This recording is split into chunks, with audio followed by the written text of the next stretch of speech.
போர்வைக்கால அட்டகாச audio offer start ஆகிருச்சு. போர்வைக்கால பொருட்கள் வாங்கி 1 கோடி மதிப்புள்ள கிஃப்ட் வின் பண்ண வாய்ப்பை பெறுங்க.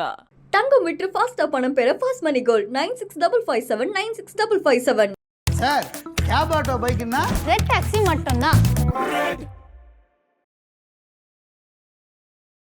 சித்தர் வழிபாட்டு முறை, இறை வழிபாட்டு முறை எது கொஞ்சம் இலகுவானது? இலகுவானதுன்னா கண்டிப்பாக சித்தர்கள் வழிபாடு தான். சித்தர்களுடைய வழிபாடு தான் கலியுகத்தில் உங்களுக்கு ரொம்ப நன்மைகளை செய்யும். உடனே அதற்குண்டான பலித்தம் இருக்கும்.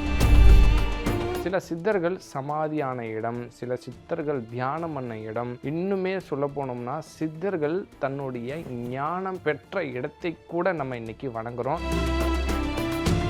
அப்போ தான் ஒரே உடலை பல இடங்களில் நீங்கள் படிச்சிருப்பீங்க. இங்கே இருக்கிறவரை இன்னொரு இடத்துல காட்சி கொடுத்தாரு, இன்னொரு இடத்துல பார்த்தோன்னு சொல்லி சித்தர்களை.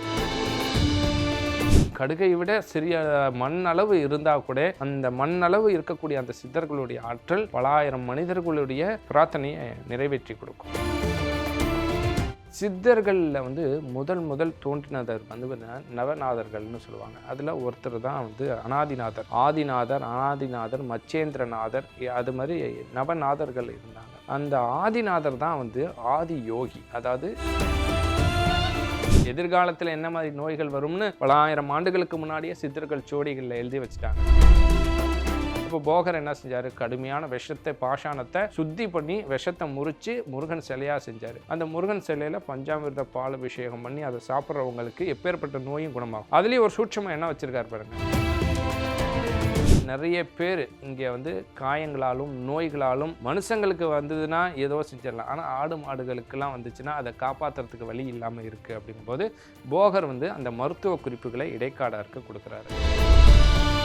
கீழே சமாதி வச்சு அதுக்கு மேலே லிங்கத்தை வச்சதை தான் நம்ம பிரசித்தி பெற்ற சிவாலயங்களாகவே கும்பிட்றோம். அதுதான் உண்மையும் கூட. சும்மா சிவாலயங்கள் கட்டலை.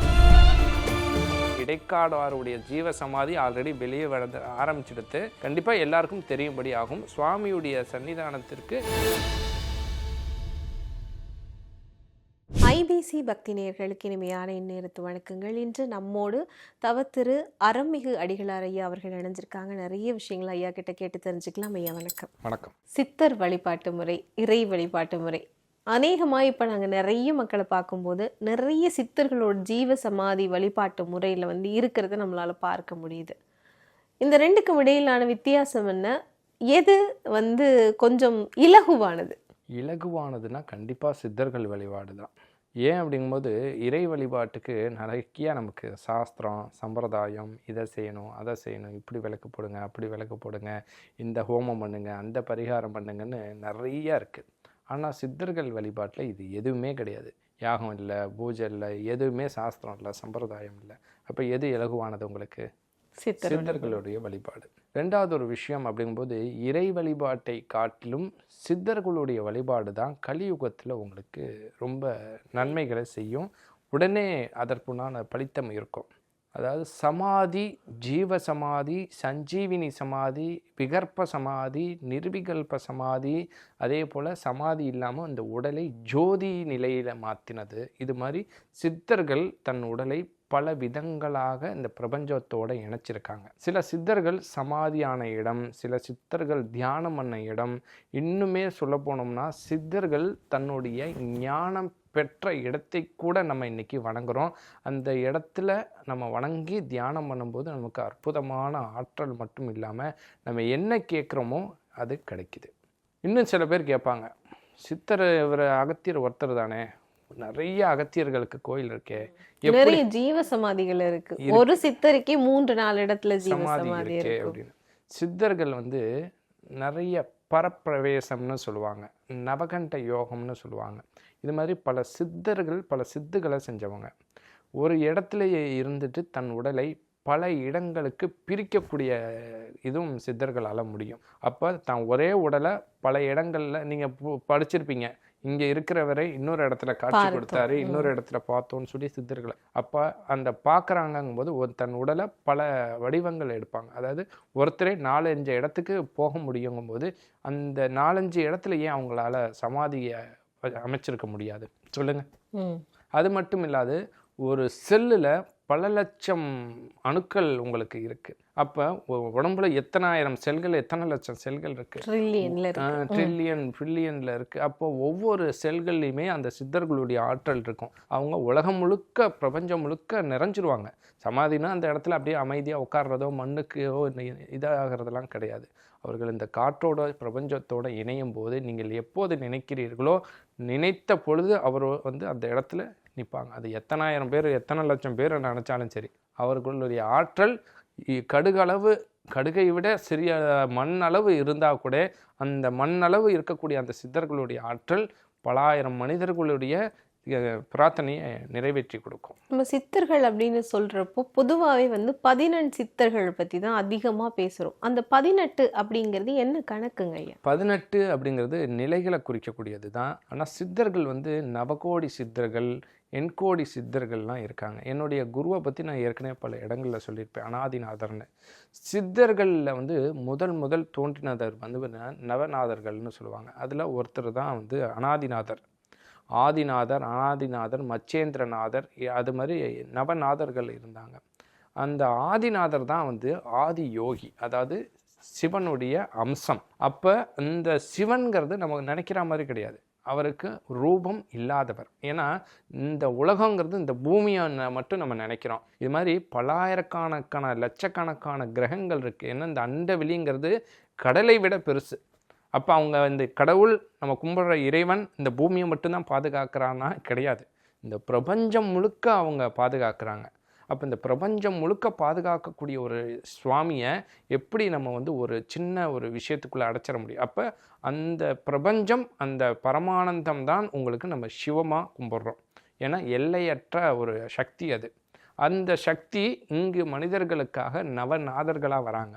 அவர் தான் ஆதிநாதர், அனாதிநாதர். அப்போ ஆதிநாதர் தான் சிவபெருமான். அனாதிநாதர் பிறப்பு இறப்புங்கக்கூடிய இல்லாதவர். அப்போ அந்த சிவனுக்கு சமமானவர் தான். அப்போ சிவனுடைய அம்சம்னு தான் இந்த நவநாதர்களுமே, அதில் அனாதிநாதர். அப்போ நவநாதர்கள் என்ன செய்கிறாங்க?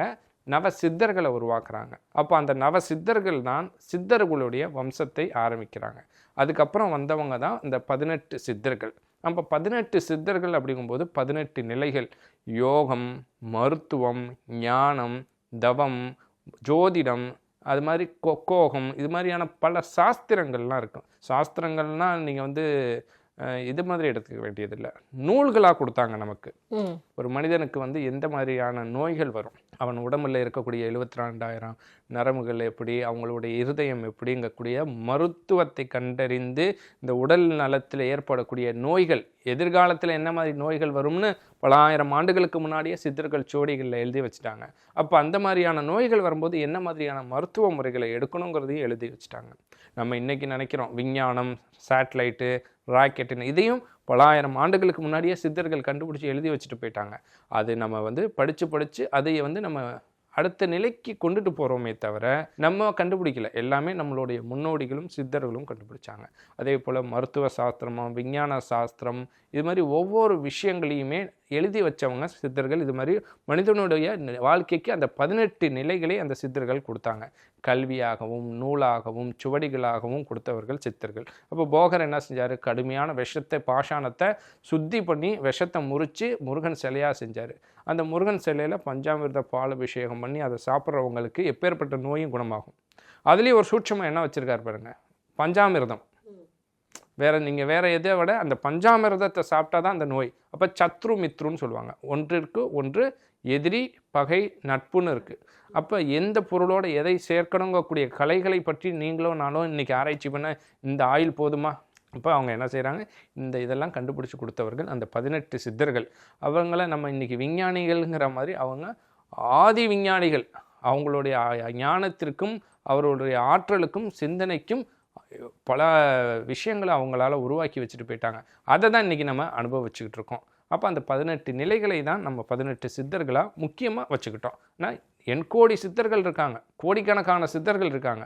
ஆனால் முக்கியமாக அந்த 18 சித்தர்களை மட்டும் நம்ம மையப்படுத்தினது இதுதான். கண்டிப்பாங்க. அதாவது ஆரம்பத்திலேருந்தே 18 சித்தர்கள் வரல. அகத்தியருக்கு அப்புறம் ஒவ்வொருத்தரும் அவருடைய சீடர்கள் வரும்போது, ஏன்னா கடைசி இடைக்கால இவர் சிவவாக்கியர்லாம் இப்போ 18ஆம் நூற்றாண்டில் இருந்தவர் தான் உங்களுக்கு. ஸோ அந்த 18ஆம் நூற்றாண்டுக்கு முன்னாடி பல ஆயிரம் சித்தர்கள் இருந்திருக்காங்க. யார் முக்கியமோ அந்த 18 சித்தர்களை நம்ம வரிசைப்படுத்தி எடுத்துக்கிட்டோம். இதுக்கு முன்னதான காணொளி ஒன்றில் வந்து நீங்கள் சொல்லியிருந்தீங்க இடைக்காடர் சித்தர் வந்து இன்றும் திருவண்ணாமலையில் இருக்கிறதால தான் இவ்வளவு பெரிய மக்கள் கூட்டம், அங்கே போகிற சில விஷயங்கள் எல்லாமே வந்து கிடைக்கிறது அப்படின்ற ஒரு விஷயத்தை நீங்கள் சொல்லியிருந்தீங்க. இடைக்காடர் சித்தர் பற்றி எங்களுடைய நேயர்களுக்கு சொல்ல முடியுமா? இல்லை, கண்டிப்பாக. இடைக்காடார் அப்படிங்கும்போது பார்த்தீங்கன்னா இடையர் குலம்னு சொல்லுவாங்க. இடையர் குலம் அப்படின்னா என்னென்னா ஆடு மாடுகளை மேய்க்கக்கூடியவர்.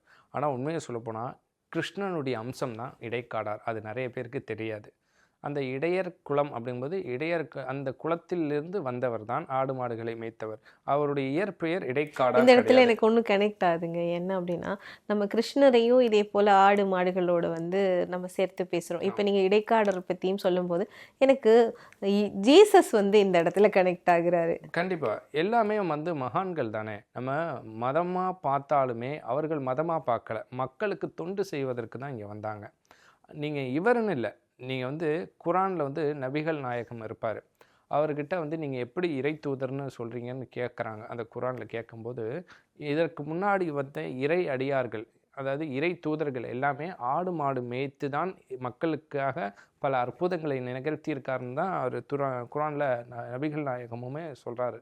அப்போ பார்த்தீங்கன்னா உங்களுக்கு அந்த ஆடு மாடு மேய்த்தலுங்கிறது உங்களுக்கு ஆதி தொழில் அதுதான். அந்த காலத்தில் நம்ம என்ன வீடு கட்டி கரண்ட்டு வேலை இதெல்லாம் பார்த்தோமா? கிடையாது. ஆடு மாடு மேய்த்தல், அதில் வரக்கூடிய பால், அதோடைய இதெல்லாம் வச்சு தானே நம்மளுடைய வாழ்வியலுங்கிறது நடந்தது. ஸோ அன்றைக்கி வேறு என்ன வேலை இருந்துச்சு உங்களுக்கு சொல்லுங்கள்? ஸோ அதனால் வந்து அன்றைக்கி அதுதான் ஒரு பிரதான தொழிலாகவே ஆடு மாடு வளர்த்தல், அதை மேய்த்தல் தான் இருந்ததுங்கிறனால நீங்கள் அதுக்கு எல்லா இடத்துலையும் நம்ம அதை எல்லாம் கனெக்ட் பண்ணுறோம். மற்றபடி வேறு ஒன்றும் கிடையாது. இடைக்காடருடைய வரலாறு அப்படிங்கிறத நம்மளுடைய நேயர்களுக்கு சொல்லிடுங்க ஐயா. அப்போ இடைக்காடார் அப்படிங்கும்போது இடையர் குலம்னு அந்த ஆடு மாடுகளை மேய்த்து அந்த இடத்துல நிறையா பாட்டு பாடி சின்ன வயசுலேயே பார்த்தீங்கன்னா அவர் என்ன செய்கிறாரு, தன் ஆடை வந்து ஆடு மாடு மேய்ச்சிக்கிட்டு இருக்கும்போது தன்னுடைய ஆடுக்கு என்ன ஆகுது, கீழே விழுந்து அடிபட்டு அது ரத்த காயத்தில் இருக்கும்போது இடைக்காடர் அதை பார்த்து, ஐயோ நான் வளர்த்த ஆடு இப்படி ரத்த காயத்தில் கஷ்டப்படுது, அதை காப்பாற்றுறதுக்கு வழி தெரியலையேன்னு கஷ்டப்படும் போது போகர் வராரு. போகர் வந்து அந்த ஆட்டை காப்பாற்றுறதுக்கான மருத்துவ குறிப்புகளை வந்து இடைக்காடருக்கு சொல்லிக் கொடுக்குறாரு. சொல்லிக் கொடுக்கும்போது அவர் இடைக்காடர் என்ன கேட்குறாரு, எனக்கு குருவாக இருந்து இந்த கலையை எனக்கு கற்றுக் கொடுங்க அப்படிங்கிறாரு.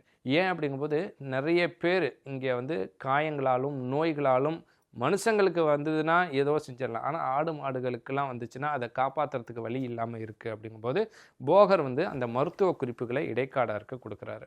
அப்போ அந்த இடைக்காடர் என்ன செய்கிறாரு, அந்த மருத்துவ குறிப்பின்படி நிறைய ஆடு மாடுகளுக்கு மனிதர்களுக்கெல்லாம் நிறைய மூலிகைகளை கொடுத்து நோய்களை தீர்க்கக்கூடியதெல்லாம் செய்யும்போது அங்கே எல்லாராலையும் ஒரு சித்தராக ஒரு மகானாக பார்க்கப்படுறார். ஏன்னா பல பேர் நோயை காப்பாற்றுறாரு. அப்போ தொடர்ந்து அந்த குருவை வேண்டி தியானம் மேற்கொள்ளும் போது தான் அவர் ஞானம் அடைகிறார். ஞானம் அடையும் போது தான், ஏன்னா சித்தர்கள்ங்கும் போது பிறப்பிலேயே வரவங்க, திடீர்னு புதுசாக ஒரு நாள் சித்தரெல்லாம் யாரும் வர முடியாது.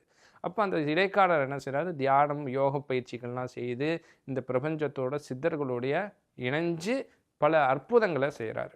அப்படி செய்யும்போது தான் அப்படிங்கும்போது அவர்களுக்கு இடைக்காடாருடைய மிகப்பெரிய அற்புதமே எதிர்காலத்தில் என்ன நடக்குங்கிறது அவருக்கு தெரியும். அதனால தான் இந்த 60 வருடங்களை வந்து இடைக்காடார் அப்போவே ஒவ்வொரு வருடங்களில் என்னென்ன நடக்குங்கிறது எல்லாத்தையும் எழுதி வச்சுட்டு போயிட்டார்.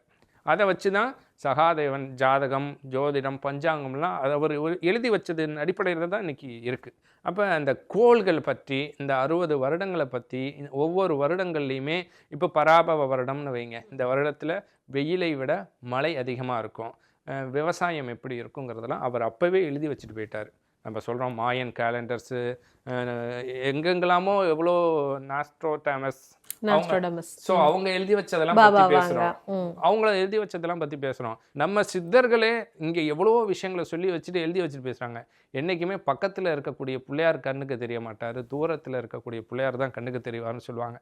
ஊர் விட்டு ஊர் போய் சாமி கும்பிடுவாங்க, அதே சாமி நம்ம ஊரில் இருக்கும் தெரியாது. அப்போ நம்ம சித்தர்களே எவ்வளோ விஷயங்களை சொல்லி வச்சுருக்காங்க. ஏன் அதை அவங்க படித்து உலகத்துக்கு காட்ட மாட்டேங்கிறாங்கன்னு தெரில. அவங்க சொன்னாங்க இவங்க சொன்னாங்கன்னு வெளிநாடுகளில் இருக்கக்கூடிய சொன்னீங்களா பாபா வாங்கல் மாதிரி சொன்னவங்களை மட்டும்தான் நம்ம உயர்த்தி பேசுகிறோம். அப்போ அந்த இடைக்காடர் அந்த 60 வருடங்களில் என்ன நடக்குங்கிறத ஞானத்தால் எழுதி வைக்கிறாரு. இந்த வருடம் அவர் சொன்னது ஏதாவது இது வரைக்கும் பளிச்சிருக்குதுங்களா ஐயா? என்ன சொல்லி கண்டிப்பாக எழுதி வச்சது பழிச்சுக்கிட்டு தான் இருக்கு. இந்த அரசியல் சம்பந்தமாகவும் அவர் எழுதி வச்சிருக்காரு. அரசியல்ல பெருந்தலைகளுக்கு பாதகம் ஏற்படும், அரசியல் குழப்பங்கள் ஏற்படும், அது இல்லாது மழை இந்த வருடம் அதிகமாக இருக்கும், இதனால பஞ்சங்கள் வரும், போன வருடத்தை பற்றி போர் வரும்னு கூட அவர் எழுதி வச்சிருக்காரு. எல்லாமே அந்த வருடத்தை பற்றி நீங்கள் ஆராய்ச்சி பண்ணி பார்த்தீங்கன்னா உங்களுக்கு தெரியும். மேலோட்டமாக பார்த்தா எதுவுமே தெரியாது. இதன் அடிப்படையில் தான் உங்களுக்கு பஞ்சாங்கம், அந்த பஞ்சாங்கத்தில் போட்டிருப்பாங்க பாருங்கள், இன்னைக்கு வந்து கனமழை பெய்யும்னு பஞ்சாங்கத்துலலாம் சைடில் போட்டிருப்பாங்க, பார்த்துருக்கீங்களா? அது என்னென்னா அவரை எழுதினதை அடிப்படையாக வச்சு தான் இவ்வளவும் செஞ்சுருக்காங்க. அப்போ கடும் தவம் புரிஞ்சு எதிர்காலத்தில் வரக்கூடிய பஞ்சத்தை முன்கூட்டியே தெரிஞ்சுக்கிறாரு. அப்போ என்ன செய்கிறாரு, நிறையா வந்து அவர் வளர்த்த ஆடுகளுக்கு இயற்கை இலையை உணவாக கொடுக்குறாரு. ஏன்னா வெயில் காலத்துலேயும் வறட்சியிலையும் வளரக்கூடியது இயற்கை இலை. அப்போ கொடுத்து வளர்க்கும் போது அந்த ஊர் மக்கள் ஏன் இவர் மட்டும் இப்படி செய்கிறாரு அப்படின்னு. அப்போ அந்த நவதானியங்கள் அந்த நெல்லெல்லாம் என்ன செய்கிறாரு, செவுத்தில் சுண்ணாம்போட சேர்த்து வச்சு அந்த வீடுகளை கட்டி அதில் போய் குடியிருக்காரு. அப்போ வறட்சி வரும்போது என்ன செய்யுது, எல்லா ஆடு மாடுங்களும் இறந்து போகுது. ஆனால் இவர் ஆட்டுக்கு மட்டும் என்ன செஞ்சுருக்காரு, இயற்கை இலை கொடுத்து வளர்த்தனால வறட்சியில் இயற்கை இலை நல்லா வளர்ந்துருக்கு. அந்த இயற்கை இலையை சாப்பிடுதுங்க ஆடுகள்லாம். இந்த இயற்கை இலையை சாப்பிட்டதுக்கப்புறம் என்ன செய்யும், அது அரிப்பு ஏற்படுறதுனால அந்த செவுத்தை போய் இந்த சுண்ணாம்பு இல்லையா, அந்த உரசும் போது அந்த நாக்கு நமக்கே உடம்பு அரிக்குதுன்னா எங்கே கை சொறிவோம், எங்கேயாவது முடியலன்னா சொரியும் போது கொஞ்சம் நல்லா இருக்கு இல்லையா, இந்த நாக்கால் அந்த செவுத்தை நக்கும் போது என்ன ஆகும்னா அதில் அந்த உமி தனியாக நெல் தனியாக வரும். அந்த நெல்லை அந்த அரிசியை எடுத்து அவர் சமைச்சு சாப்பிட்றாரு. அப்போ இதை பார்த்த நவகிரகங்கள் என்ன செய்யுது, நம்ம ஊரே பஞ்சமாக இருக்குது, இவரால் மட்டும் எப்படி முடியுதுன்னு அவரை சோதிக்கிறதுக்காக பூமிக்கு வராங்க. தன் ஞானத்தால் வந்தவங்க வந்து நவகிரகங்கள் தாங்கிறத கணிச்சு அவர் என்ன செய்கிறாரு, அவர்களை வந்து இந்த ஊரில் இருக்கக்கூடிய பஞ்சத்தை சரியாக்க சொல்லி கேட்குறாங்க. முடியாது அப்படிங்கிறாங்க.